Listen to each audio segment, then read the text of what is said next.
Hello, welcome to my YouTube channel. I am sharing another interview from my One World Countless Stories podcast, and I'm just really excited for today's. I am interviewing Nora Hagen, and it's actually really funny how we met. So I was at this spa day thing in Cochrane, and it was with like a running group, and so I was there, and I was laying on these stone beds, and I just started talking to the lady next to me, which is Nora, and she was talking to me about her life, and I was asking her all these really cool questions and finding out a lot of really cool things about her life.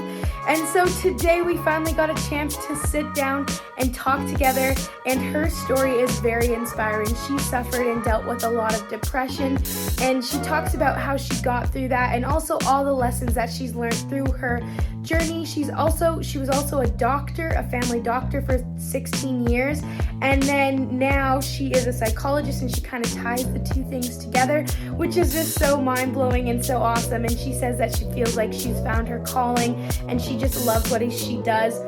She was really inspired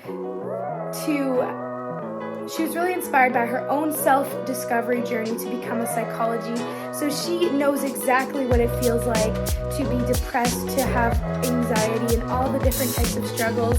So she is such a light and so inspiring. So let's not waste one more minute and get right into it. I'm 63 years old, and I was born in a village in the desert in Egypt, where my dad was working as an engineer working on a land reclamation project. And so then when I was 4, we moved to a suburb of Cairo, and then immigrated to Canada when I was 9. And after high school, I went to medical school, and I did 16 years of family practice. And now the last 21 years has been just doing mental health.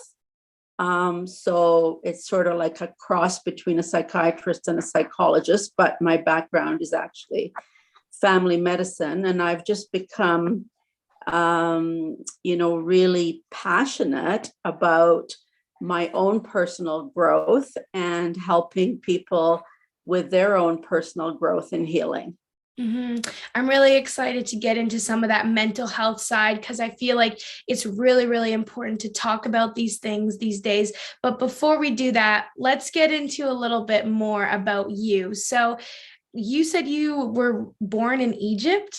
Yes. That's so exciting. So what made your parents be there in Egypt? Well, they actually were born there, and Okay. I'm 100% Egyptian, and Oh, both of my parents are 100% Egyptian. So yeah, going back, we might be, descendant from the pharaohs. Who knows? oh, wow, that's very cool.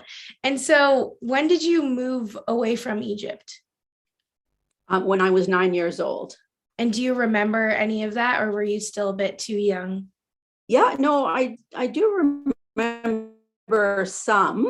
I remember I had a lot of aunts and uncles and cousins, and we would go to the Mediterranean all together for holidays, and playing with my cousins. So those were pleasant memories. Yeah, that's awesome.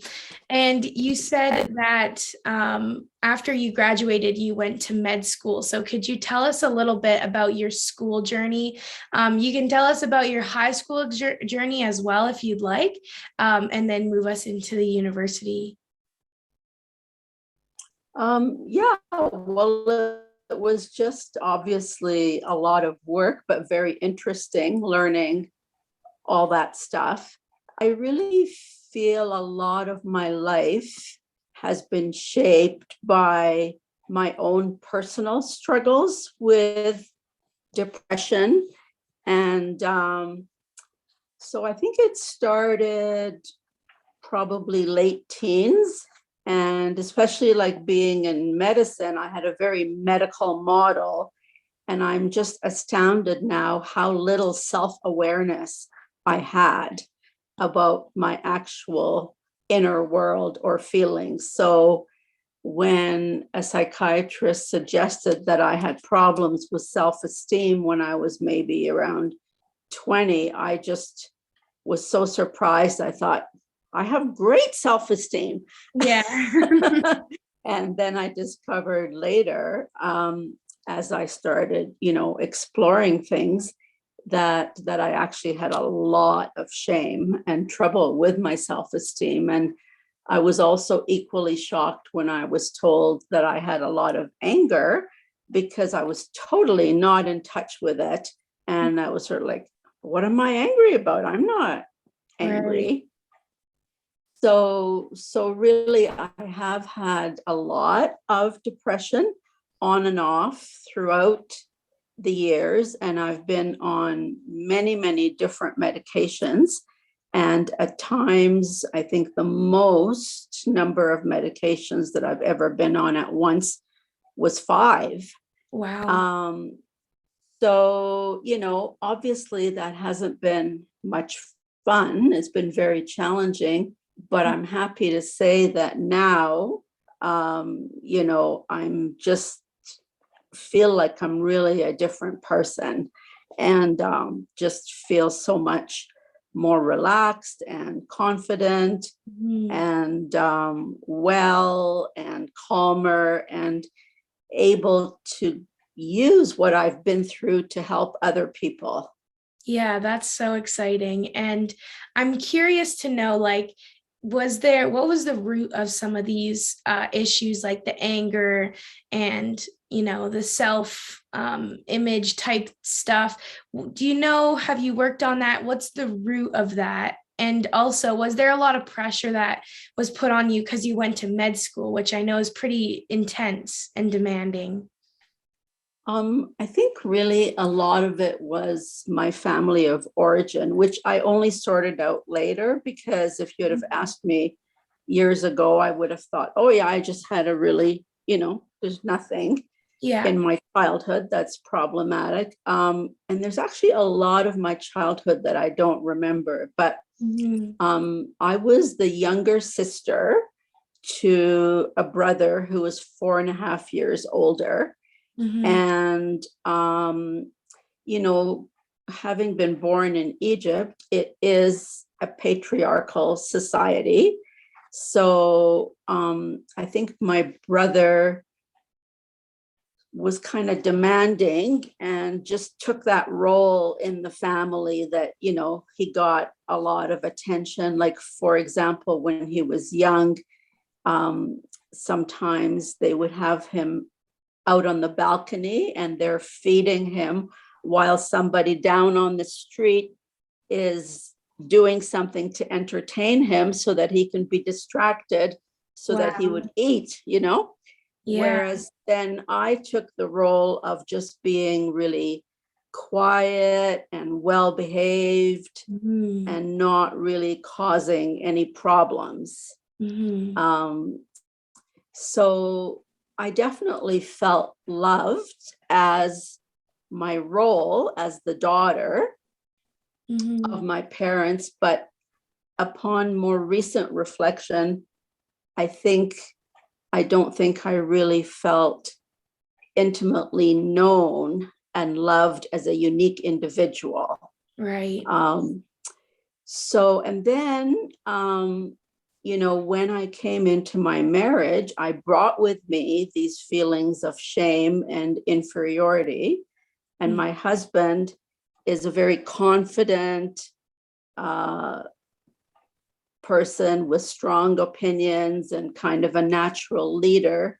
So I think in the relationship, I was unintentionally invited into feelings of shame and inferiority. So that has been quite challenging as well over the years. Mhm. But I've done a lot of therapy that has been really useful. And of course, because I'm a therapist, a lot of the therapy that I have gained from is not only my therapy, but being in trainings and just hearing the truths that come out in the training and then incorporating them both in my work and in my personal life. But one thing that stands out is maybe 2 or 3 years ago, it just came to me. I'm not sure if it was during meditation, that I need to take up more space. So that's been kind of an ongoing motto for me, like on a day-to-day basis. So what that's looked like is just speaking up more, sharing my feelings more, my needs more, making requests, having more of an opinion, more of a preference. I used to be just very easygoing, like whatever, everything's fine, without even knowing that I had a preference. So taking the time to discover what my preference is saying it, including having a different opinion or a different preference, and being more decisive. And that has really been extremely helpful. It's been like an ongoing daily journey, just constantly practicing. And then you just find yourself getting better and better. And I still have room to grow, to take up more space. But as a result, I feel less depression and less anxiety, and more confident, more at ease. I feel like I'm more important. I feel more alive. And I've been able to lower my medications hugely. Yeah, and that's so inspiring, because we can see how, at times it was really, really difficult for you, and now you're at a place where it's getting better. Obviously, there's still room to grow, like you said, but you're getting better, which is so amazing. My question for you off of that was, how did you deal with your depression when you were younger? Because now you probably have a lot of strategies, but then how did you deal with it when you were younger, when maybe mental health wasn't really talked about as much? Well, I think I just struggled through and, got medications, relied on that. And I guess even back then I was trying the best I could I remember with a girlfriend who was also struggling, just coming up with a bunch of truths, like we can't fix our patients, we can only do our best, like things that would help us cope with how we were feeling. Right. Yeah, that makes sense. That's a really good strategy. I like that for sure. And what made you choose to go into med school when you were younger? So actually, my older brother was in med school, and so we had a habit in our family of always having tea after dinner, and he'd go up to his room to study. And so I would often take him his tea. And then, I might open one of his books and start reading about acne, because I had acne and I just thought this was so interesting to learn, the medical aspect of what was going on with my body. And so, that I just kind of thought and then biology in high school was also super interesting, learning about the body. Well, one thing I forgot to mention in my growing up that was difficult is my brother used to tease me in a very silly, meaningless way, but he knew that he could make me cry, and he would repeatedly tease me until I cried. And my parents really did a poor job of protecting me. They said, "Oh, don't let it bother you." And so I think that was just only one example of, the types of things that hurt me growing up. Yeah. Right. And also another question I had was, what made you expand your studies? So I know that you said you started to move into the psychology realm. What really pushed you to do that? Yeah, absolutely. It was my own struggles with mental health that just made me drawn to that area of medicine. And, even before I made the switch out of general practice, there was an interest in depression and anxiety and psychiatry. And I did more supportive psychotherapy, just sort of reassuring people they're not crazy and they're going to get better. But then as I became involved in therapy myself and got to see just how powerful that was, then, I had a couple of mentors, a couple of family doctors who had done the switch into mental health, who were very encouraging and said, "Oh, Nora, you'll love it," and stuff. And so then I just became really excited about the world of psychotherapy as I learned more and more about it. Right. And so you were a family doctor, correct? Yeah, How for long? 16 years. Yeah. That's a long time. So can you tell me a little bit about your experience for those 16 years as a family doctor? Well, it was actually a very positive experience, just getting to know people over a period of time and having them trust you and helping them with all different aspects of their health. And, there was a lot of gratitude for that. It was also challenging because you need to know such a broad area of information. And, the paperwork would take time, and the referrals and the consultations and going through the lab work and stuff. But overall, I'd have to say I actually found it very gratifying and I enjoyed it. And the switch away from it to the mental health was not really to get away from something that I didn't like. It was more I was being drawn into something that I was passionate about. And to me now, the work I do really does not feel just like a job. It feels like a calling. I feel like this is what I'm supposed to be doing on this planet. That's so awesome. In the family doctor realm where, it's just like your options are to get medication. There wasn't really other options to, seek out therapists in the area. Did you feel like there's a gap between, finding other resources for mental health in the family doctor area? Well, I think it does vary from family doctor to another, how much they are aware. Like, I think there is for sure awareness and education about the importance of therapy. But for each family doctor, it's going to vary whether they just use medication or whether they really encourage their patient to get therapy as well. The one thing I find in medicine is that the types of therapy that people know about are a bit limited. Like, there's much more out there that is really quite wonderful that most people in medicine don't seem to have even heard about. Right. So, they will usually say, go get CBT. And while CBT is good, there's so much more that is really exciting.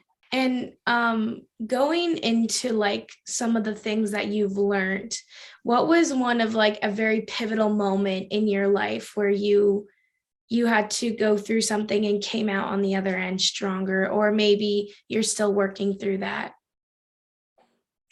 I think really, I would say my whole life has been, coming out of fear and shame.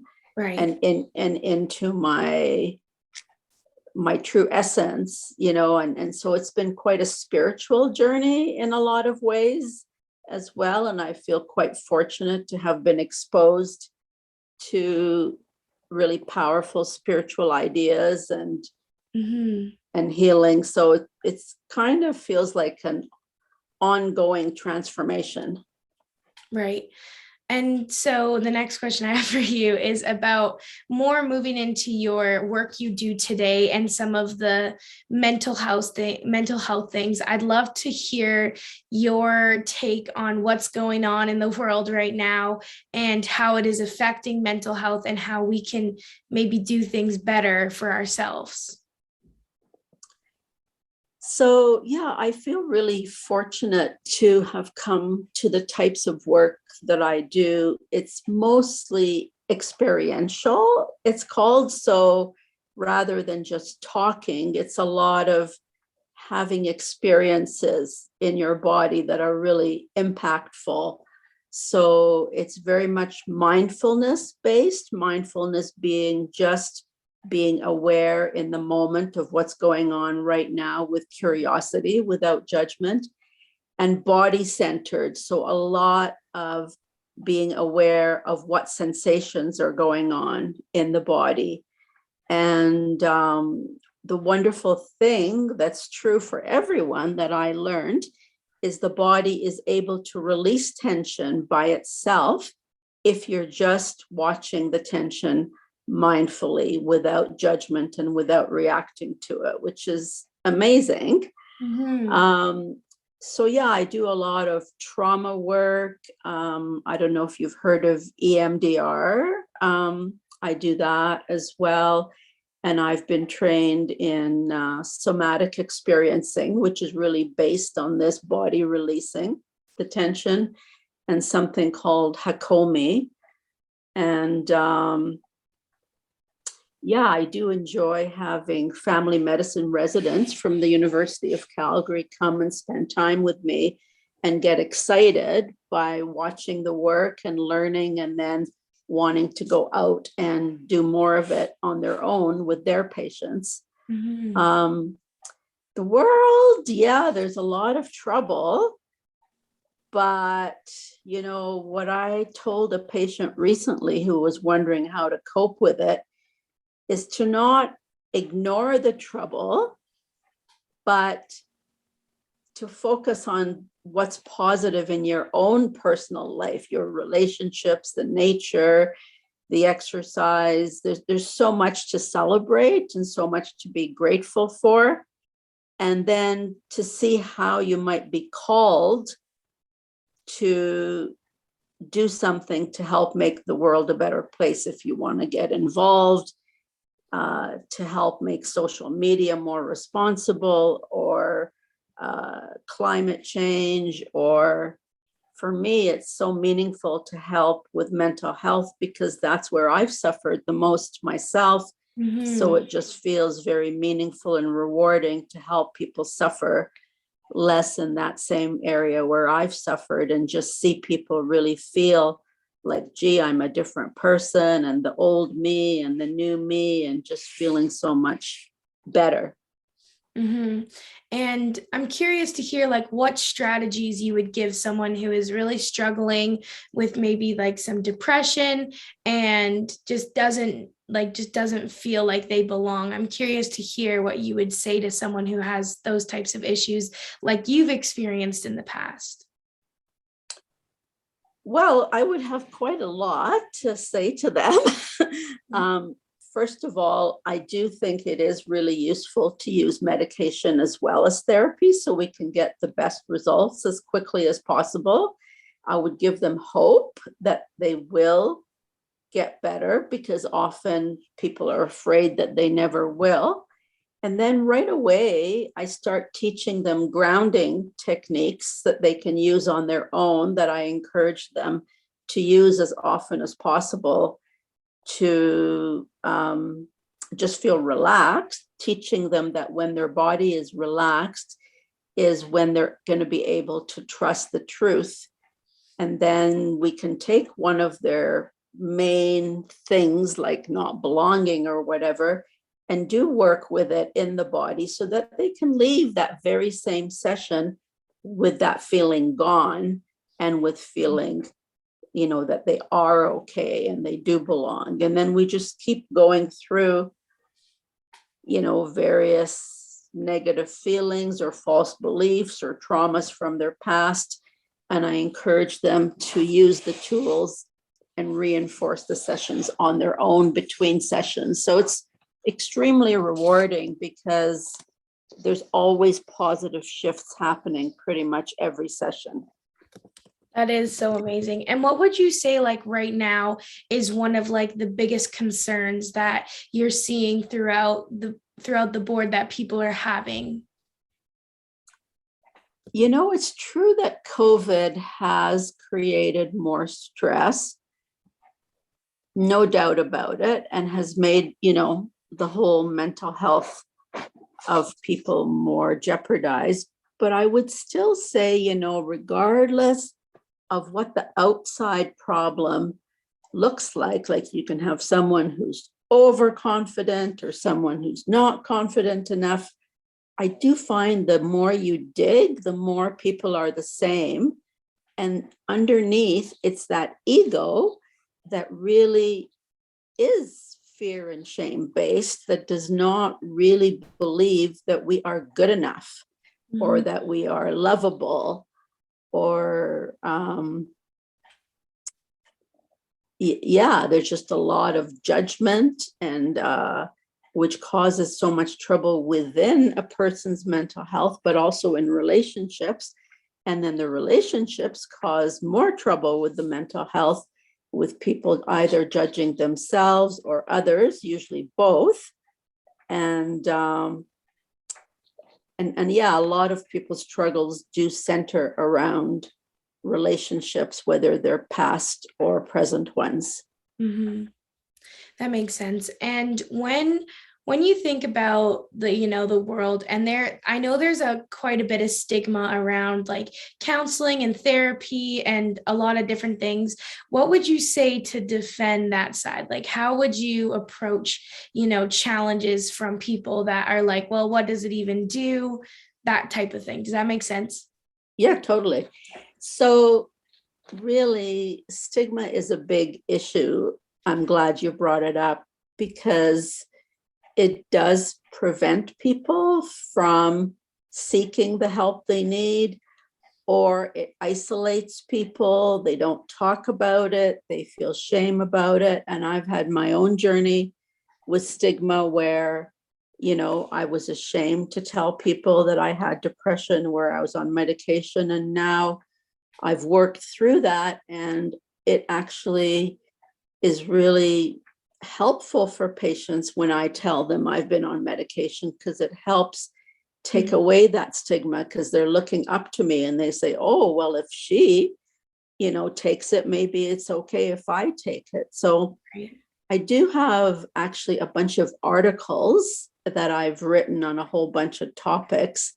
So they are on my website and also on a blog. My blog is called Wisdom for Living Well. And one of the articles is called Combating Stigma.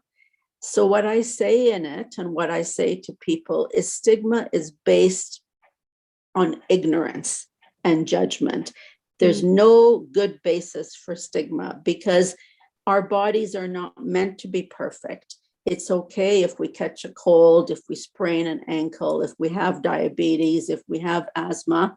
And if we have depression or anxiety or an eating disorder, it's no different. It's still part of the body and it's not our fault. And we deserve compassion, not judgment, and treatment is available.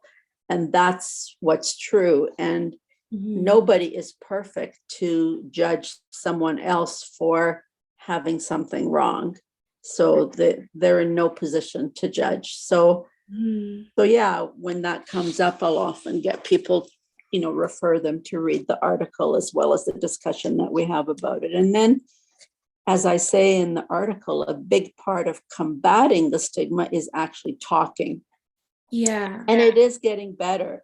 People are more open. People talk about, their struggles. I think what you're doing is helping to combat stigma because people talk about their struggles and talk about overcoming them. And it normalizes the fact that struggle is part of life rather than this totally crazy idea that we should be fine all the time. Yeah. And I am a big believer in counseling and all that stuff because from a young age, like grade 10. So right now I am 20. And in grade 10, I started my counseling because my teacher saw that I was not doing all right. And she was like, we're not going to force you to do anything, but we hope that you would take a look at this. And we had resources at our school, which was so amazing. But I'm really open about that because I feel like it has helped me so much. Take a look from the outside of me, like take a second look of eyes, take second pair of eyes, looking at my life, and really help me break down some of the feelings that I had. Now, I know the type of person that I am where I just really like to talk. But I think it's so important that, we do share these stories and we do share the struggles, because at the end of the day, like you said, nobody's perfect, but I feel like we all hold ourselves, well, a lot of us hold ourselves to this standard and have expectations that are almost unreachable. Exactly. I know personally, I struggle a lot with perfectionism, and it is crippling at times. And for people who don't really understand the mental health side of things, it's a really hard thing to explain, but I think it's so important. And I'm like so vulnerable on the internet, and I sometimes wonder if people are like, why is she so vulnerable? And I have the same desire as you, where I feel like I want to help people not feel the way that I'm feeling. So if I can tell you about a time where I had a breakdown and I wasn't doing so great mentally, and how I overcame it, and these are the 5 things I did to get back to my right mental state from this breakdown, I'm going to do it because I feel like there's so much power in just educating and sharing your experiences. And that's really a big reason why I started this podcast. And I really feel like we feel so alone. And I'm going to comment on this, but I feel like we feel so alone. Like me individually, I have felt so alone in the last couple of months, when I know that there is people that are struggling with the same thing. But I think that our mind, it plays games, and it's like, you're the only one feeling this, you're the only one going through this. So I'd love to hear your opinion on like loneliness and things like that. Loneliness is very, very interesting, because I've discovered that when we're lonely, we've actually abandoned ourselves, and we are not being with ourselves in a loving and accepting way. So we can be lonely sitting around a dinner table with 20 other people. But when we have a good relationship with ourselves and we are loving and accepting ourselves, we can be quite content being the only one home, just singing and whistling and whatever, having a bath, reading our book. So it really has a lot to do. I mean, we need people, of course, but it has a lot to do with how we're feeling about ourselves. That's really interesting. I'm super curious to hear like how someone, like, let's say that there is someone right now who is feeling very at war with themselves and not feeling very loved by themselves. Probably there's a lot of negative talk going on in their head. What would be some strategies that you would give someone feeling this way? As I know that I've been on this self-love journey for a while, and I never knew what self-love was, right? Because I just work, grind, like never took a break for myself until I got a little bit older, where I burnt out and I was like, okay, I've got to start doing it. But it's been a very difficult journey. I feel like I still haven't gotten to that place where I'm confident enough to say like, yes, I love myself. But I'd love to hear like, if people are feeling that way, what would you recommend to help them just get started in the process of loving themselves? Well, there's a number of things that are useful that I might do. So I might get them to, do that self-judgment and then notice how it feels in their body. And then we can just let the body release it, as I start to tell them that actually, how they felt was really understandable, and they were just doing their best, and they deserve compassion, not judgment. Saying those things facilitates the process, but even if we weren't saying anything, the tension would release by itself, just if you're watching it. And then the feeling would be gone from their body, and then they would have the compassion instead of judgment. Sometimes too, we really put a face to that mean judge and really hear more clearly what it's saying that people aren't realize it's saying, it can be so mean. And we can just really clarify just what they're saying so that they can be horrified at how they're treating themselves. And that can be also helpful to just shed light on what's going on. Yeah, and it's so important. And what would be like some steps that like the listeners could start today if they wanted to, start to take some time for themselves? Well, there's some really useful things that are true that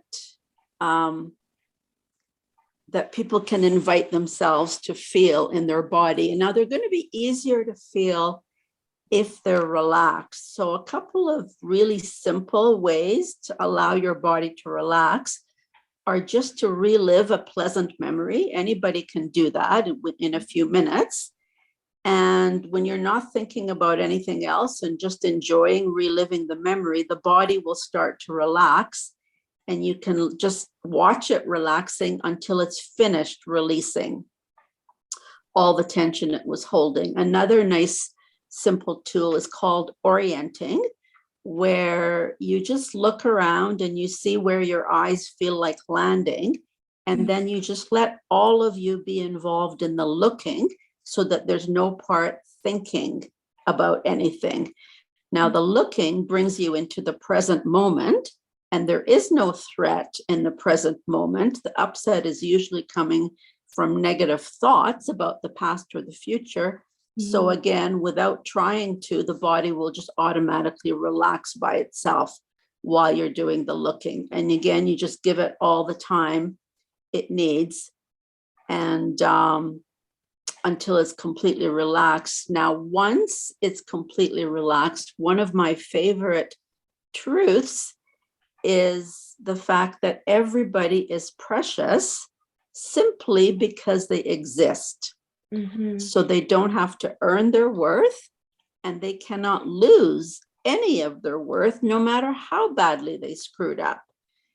And so just letting the body, just noticing what the body feels when you say that to yourself. And if it doesn't feel true, that's okay. Just letting the tension release until it does feel true.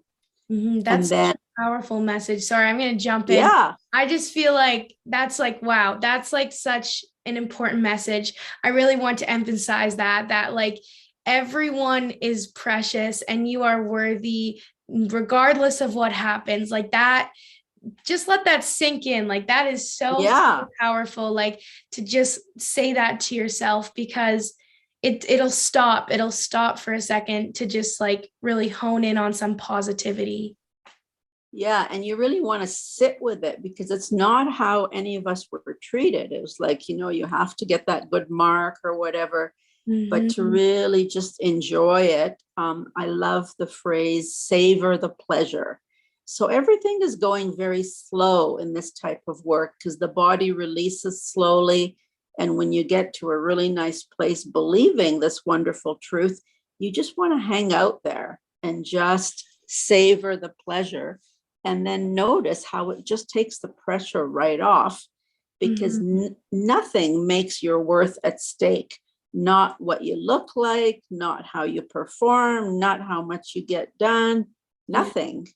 So you can sort of go through different parts of your life and just see that doesn't matter, this doesn't matter, nothing really matters as far as affecting your worth, which is never at stake. Yeah, that's so powerful. I love that. Thank you so much for sharing that. Like it's making me very happy, because I really hope that it touches other people as I know it is touching me right now. My last question before we kind of go into the final 4 questions is, what is your hopes for the future for in the psychology realm, for maybe just the world, maybe the younger generation? What do you see in the future for all of those things? Well, one thing that I would really like to see happen is people learning to manage their inner world, their emotions, their relationship from a very young age in the school system, because not everybody gets very good teaching in their family. So I do know some of that has started. They've done some mindfulness on a regular daily basis. I think in a school in San Francisco, and the results were astounding. Like the kids were graduating more, dropping out less violence. This was like an inner city, like pretty rough And school. did it start at a pretty young age, or was this in like high school? I think they did it in high school. Oh, wow. So, I mean, if you start at a young age, then there's that much more benefit possible. But even starting later, doing just so simple, like 3 minutes of mindfulness, so simple, cost nothing, and had really amazing results. So I am happy to hear that there's more of that kind of stuff going on, though I'm dismayed to hear also recently that some parents are pushing back and saying, hey, we should just be sticking to the curriculum and stuff. But anyway, I think there's a lot that can be learned. Like what I teach people, they say, I wish I had learned this years ago. It would have been so helpful, how to communicate. And I think it would really just make the world a better place. There'd be less conflict and more harmony and more collaboration and less judgment. And yeah, that's definitely a huge thing. That's amazing. That makes me very excited too. And I think that's such an important thing, to get mindfulness in the schools, and so that we can, start developing some of these skills at a younger age, where it just feels natural and less like not natural. exactly. The one thing I did want to ask you that I just thought of as well was, do you think that there's been like a huge impact by social media on youth? Yeah, actually, I feel pretty strongly about the harm that social media is great in so many ways. I love, getting my birthday wishes and seeing pictures that people have posted, but it's so unregulated. I don't know if you've seen the Netflix documentary, The Social Dilemma. I only saw it fairly recently, and I was just really impacted. Like my understanding is social media is making teenage girls feel more shame about their looks, and that is just horrific. And there are more suicides, and there's more right-wing people, like in Brazil, being elected, and people saying that climate change is not real. And it's just, the more you click on something, the more you keep watching it. Oh, the vaccine is not safe. And it's causing so much trouble. So I think that would be a really good cause to work on, having more regulation. Because when you think about it, social media has a lot of power. And if they actually put values, good values, let's help people feel good about themselves. Let's help people feel that they're precious just because they exist. Just think of how much good they can do. They have the power to do so much good, but because they're only influenced by money and there's no conscience, they're doing so much harm, which is really disturbing. Yeah, I'll have to agree with you on that there's a lot of negative things. I think that there's a lot of positive as well. But just recently, like, I got a notification on my phone that was like, your screen time was 73% up. And I was like, I not even thinking, like, I literally would just open up my phone and just start scrolling on TikTok. And then I'm like this week I've been really mindful about it, because I was disgusted by the number. I was like, I can't believe that I've spent that much time on my phone. So I also think that there's like this addictive thing. And Very much, very much. I'm like finding myself like I just want to get on it and start scrolling, like, but I'm really pushing myself and being like, nope, nope, don't do it, because it's gonna affect you. And I think that, we spend so much time on these places, and if they're not very positive, which a lot aren't, like you said, I did watch The Social Dilemma on Netflix. It blew my mind as well. I knew it was bad, but I didn't think it was that bad. But I think that there's a lot of improvement that needs to happen in that area. But I do social media as work. So I do see the positive side of, Oh, for sure. to promote your business, being able to connect with people all across the world. Like there's a lot of negatives, there's a lot of positives. It's kind of like this, like, it's hard. It's like this good and evil thing at the same time. But I feel like in the future we have, like you said, if it was used as good versus Yes. negativity, imagine the world that we would live in, of youth that, felt loved with the type of body that they had versus hated. And so I think that's Exactly. really great point that you brought up through there. So before we move into the final four questions, I want to end this on a high note. What are some of your accomplishments that make you feel really good? Well, first of all, I'm proud to have been so committed to my own healing, and to have been able really to transform myself. I feel like I'm not the same person. And of how I've been able to help people transform themselves.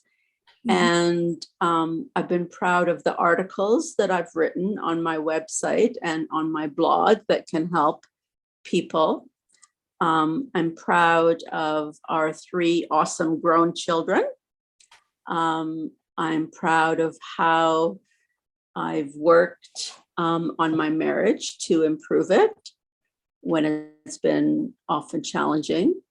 I'm proud to have been able to negate some false limiting beliefs about myself. I did not think that I could do anything artistic. And then I took on watercolor painting, and now my house is covered with my paintings. Oh, I would actually love to stop you there and talk about this. So your limiting belief, do you want to explain what a limiting belief is if someone didn't know what that was? So for me, I didn't even think of it as a belief. It felt like a fact. Like I just knew that I could not do anything worthwhile in the visual arts, that I had no talent, no skill. And then when I started taking watercolor classes, and then looked, was surprised, like, hey, that looks pretty nice. Like, hey, maybe I can put that up on a wall, or I can give it away. Then I realized that it had only been a belief, not a fact. And it was a false belief because, now I've, done all sorts of watercolor paintings, and I've sold some, and I've given a bunch away. And I don't have enough wall space in my house for all the ones that are up. I love that. And I think it's so inspiring. Like, I think, so a limiting belief to me is like, it's pretty self-explanatory in a way, that it's like a belief that limits you.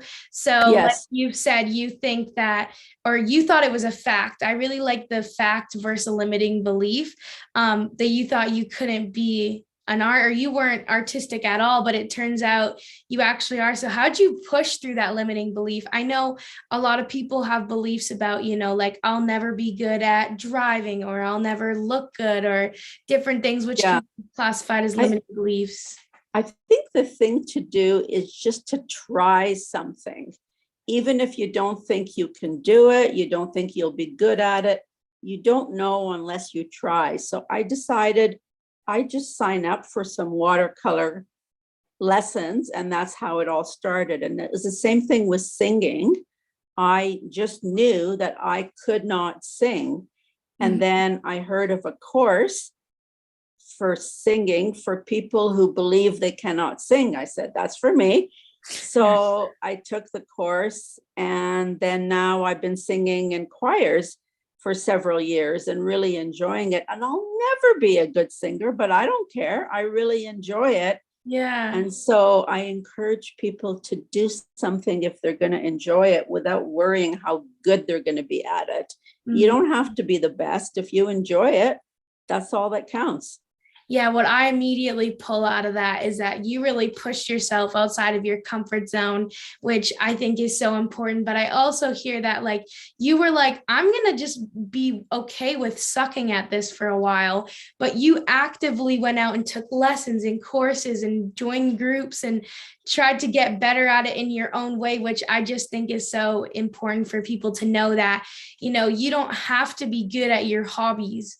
No, If they bring you joy, then that's what matters. If they put a smile on your face, exactly. if they release good things in your brain, you should just do them. And I think that's what I pull from your story. Exactly. Don't worry about how good you're going to be. Just if it gives you enjoyment, do it. So, yeah, Mhm. so I learned to snowboard when I was in my 40s, and I've never gotten really good at that, but of course Oh, I've wow. gotten much better. Yeah. So I'm proud of that. And just yeah, exercising a lot more than I used to, and pushing myself in Mhm. that area too has been gratifying. And yeah, I've done like some mountain biking that I was kind of scared to do. Like it was more rough, but it's like, okay, let me just stay on my e-bike and see what happens. Yeah, that's so awesome. And something I really love that you did when I asked you what your biggest accomplishments were is most people take this in a career direction. They're like, well, I'm glad that I graduated from this, and I'm glad that I have got this PhD or this. But what you did with this question is your accomplishments were a little bit more personal, which I really love because it just makes me think like that there's a lot more than just your career and the things that you get good grades on, or there's more to life than just those more things that we're told are a success or accomplishment. And I love that you brought up that your very first accomplishment was that you were able to learn and grow so much about yourself and become your truest form right now. So it's just so inspiring to hear a story where someone struggled so much and found their way through the tunnel to get to the light. So I just really wanted to just thank you so much for sharing all those little things. Yeah, you're welcome. All right. So now I'm going to ask you the 4 questions that I ask everyone. So the first one is, what is some of the best advice you've received and from whom?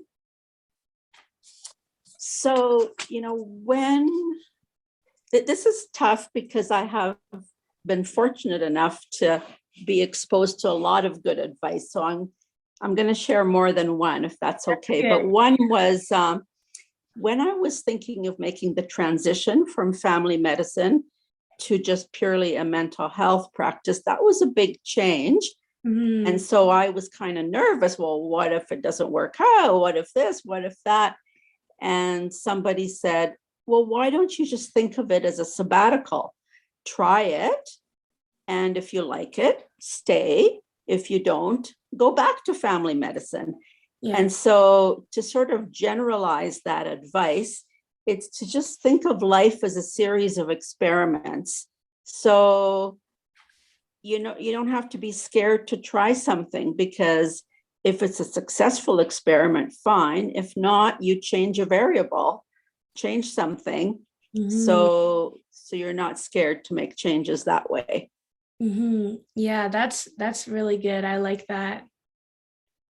And yeah, I think we touched on like you don't have to be perfect. That's a big one. Um, Something else I was told is there is no one right way.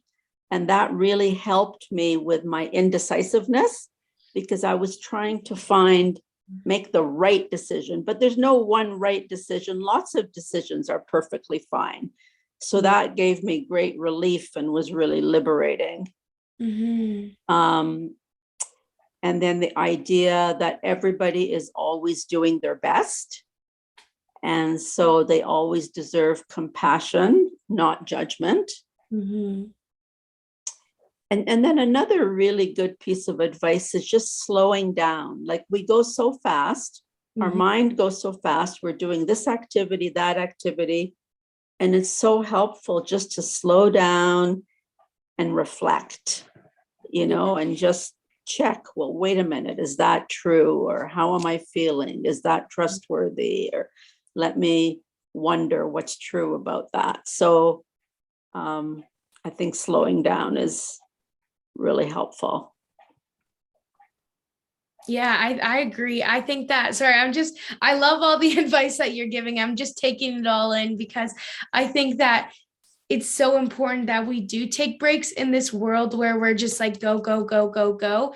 And I know personally, I really struggle with taking breaks. Like I've been trained for so long that when you do nothing, you're lazy. That's the way that my brain associates those two things together. And so I think that it's so important that we allow ourselves to take that break, like you said. And it's just so important, especially in today's day and age where we're literally just going and going and going and going. So I think that's a really great piece of advice. So what I'll say to you, Selena, is we're not human doings. We are human beings. So it's great just to be and not do.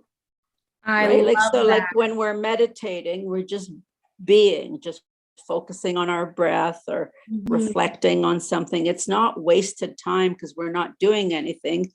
We're feeding ourselves, we're nourishing ourselves, we're calming ourselves. We're doing something really useful. Oh, I love that. I love that so much. Thank you for sharing that. Did you have any other lessons that you learned, or were those some of the main ones? I think those were some of the main ones. Well, I mean, they are really good. I just want to make sure we got everything covered because I think like everything that you've touched on in this conversation, but also just these final things of, perfection, taking a break and all those things are just so important. So I encourage the listeners, if you've got to this far, that to just take 5 minutes for yourself today, just to be human, just to be with yourself. And that way you can implement some of these things that you're actually talking about, which is super exciting. So my next question is, what is some of the worst advice you've received? Well, I think growing up, there's this idea that you are here to serve. And I've realized that you're really here to take good care of yourself. Right. And when you take good care of yourself, then you find yourself giving out of desire and out of love, not out of obligation. Like you should martyr yourself or you should give, even if it's at a cost to your personal self. I think that's not good advice at all. Yeah. And I think like you're so right. I always think of this one quote that I heard when I was pretty young. It was like, if your cup or bucket is not filled, then how are you supposed to fill others? And exactly. It was really funny that you brought this kind of a message up, because just this week I was in a place where I was like just so burnt out from, and I took a break during the Christmas holiday, but it was still like going to see family, still very busy. And so I came to a point where I felt very burnt out, and I was like, I just got to keep going. I can't stop. Like there's so much stuff to do. And I got reminded by my older sister, shout out to her. And she said that you can't fill someone else's bucket if yours is empty. And I was like, this is so funny because I've given this advice to people, and then she likes turning it around on me. And I'm like, I really needed to hear that. So I appreciate that you brought that up, because I do think that in a lot of ways, serving is so important. I do believe that. But then there's that aspect of you can't give as much as yourself when your bucket is empty. And so you got to do things that you love and that fill that bucket to make you be able to, give more to yourself and give more to others. So that's a very, yeah, I love that. All right. So next question is, what is some advice that you would give your younger self? So I think it would be a lot of the stuff we've said, like you don't have to be perfect. Just you are important. Like your feelings are important, your well-being is important. Speak up, use your voice, let people know how you feel, how you need, what you need. Make requests. Take up space. Yeah. And I love that a lot. My question off that is, because I know you said like you have been doing that more, you have been starting to take up more space. What is the most, powerful thing that you've experienced by doing that? It has settled my nervous system, actually. Like it just makes me feel more well, more alive, like I'm important. My feelings are important. I don't have to be scared to say, hey, that didn't feel very good when you said that. It's trying to see if it made you feel really empowered and inspired. Yeah, yes, yeah. Empowered. Yeah. You feel like you're stronger. Yeah. And you're more worthwhile. It improves your self-esteem, improves your sense of self-worth, of how important you are. And really, for me, I have noticed a distinct feeling of feeling more alive. Oh, that's amazing. I love that so much. I don't really know you that well, but I'm still very happy for you, because anytime that anyone just feels like they're alive and they're themselves is just, it's very powerful. So I think this is actually probably good advice for a lot of people. So one of my patients just recently, was saying how, well, she didn't really set a good boundary years ago because she didn't want to be a problem. And then it kind of came to her as we were working. She says, hey, my New Year's motto will be to be more of a problem. And we just both were celebrating that, like, yes, be more of a problem. Yes, I love that. That's such a good way to put it. That's awesome. Okay, my last question for you. I love ending the interviews off like this because it leaves us in a really positive place. So my question for you is, what is something that you're grateful for? Well, Selena, I am grateful for so many things, but I would have to say, especially for living in a world where I perceive there is such a benevolent God / universe, where despite life having often been very hard, there's so many things that have happened that I couldn't possibly have planned that have just shaped my life in such wonderful ways, like running into a person at a training who mentions another training, and then I take that, and now that's a big part of the work that I do. The watercolor came from a dinner party that we met these people just once, and she showed me her painting and said that's where she took the classes, and then I took the classes, or just hearing about this singing course. And now I'm in the choir, just meeting a friend who then introduced me to, these spiritual non-dual teachings, and going to silent retreats with her. Wow. Joining her hiking group, somebody that I met actually at a silent retreat. And now we're living on the river, 2 doors down from one of the ladies in that hiking group, because one time after hiking, we went to her place for coffee, and I fell in love with the idea of living on the river. And there's where our house is now. So just there's innumerable examples of, you just feel you're loved and somebody's watching out for you. And it has just helped me. Well, it's an ongoing lesson, but it teaches me to trust life and to trust myself. I love that. It sounds like a big part is connection and relationship and opportunities. So thank you so much, Nora. I have really, really enjoyed our time together. You have spoken into me. I love the trust life at the end, because right now I'm having a hard time trusting the process of what's going to happen. But I feel so inspired, and I love hearing about your life and your hard times and your good times. So thank you so much for giving me so much of your time today. You're welcome. Thank you for doing this, Selena. I think it's wonderful what you do. If you enjoyed this podcast, I would love it if you could share it with just one other person. You can do that by copying the link above, and then you can send it to anyone you'd like. If you'd like to do it through social media, take a screenshot right now and post it to your story and tag me. I want to see what you guys thought about this, if you connected with anything, if you had any light bulb moments. I love to hear all your feedback. If you just want to send me a quick comment, that would be awesome as well. I'd love to hear if you connected and what you learned from this podcast episode. So thank you so much for showing up every single week. This podcast just keeps growing and getting even bigger. So I appreciate you all. Thank you, thank you, thank you from the bottom of my heart. And I can't wait to see you in 2 weeks. Bye for now.